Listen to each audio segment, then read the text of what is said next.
Sur le tarmac de l'aéroport de Goma, un deuxième contingent de l'armée kenyane tout juste débarqué. Ces soldats de la force régionale est-africaine ont l'ordre de se déployer dans la zone sous le commandement du général Jeff Nyaga. En tant que commandant de la force militaire, il est clair que nous sommes ici pour protéger et défendre l'aéroport international de Goma, y compris le quartier général de la force régionale, pendant que le processus suit son cours. Le processus, comprendre les initiatives diplomatiques lancées par la communauté des États d'Afrique de l'Est.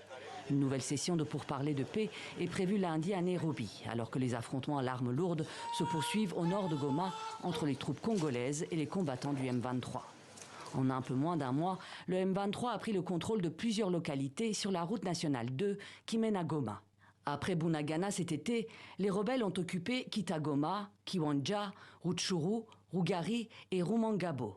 Ils sont désormais à Kibumba, à une vingtaine de kilomètres de Goma, l'un des derniers verrous avant la capitale provinciale. Depuis mardi, la rumeur de leur avancée a provoqué la fuite de milliers de personnes qui ont trouvé refuge ici, dans le camp de Kanyarushinya, aux portes de Goma.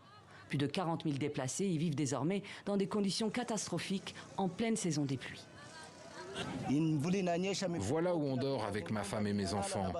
Quand il pleut, les eaux passent par ici. Vous voyez comment est cette tente? J'ai mis des bâches, des herbes, juste pour empêcher l'eau de pluie d'entrer à l'intérieur. Boulano Mouima et sa famille ont fui Kibumba, occupé en partie par le M23. Ils n'espèrent plus qu'une chose, quitter le camp au plus vite pour regagner leur village.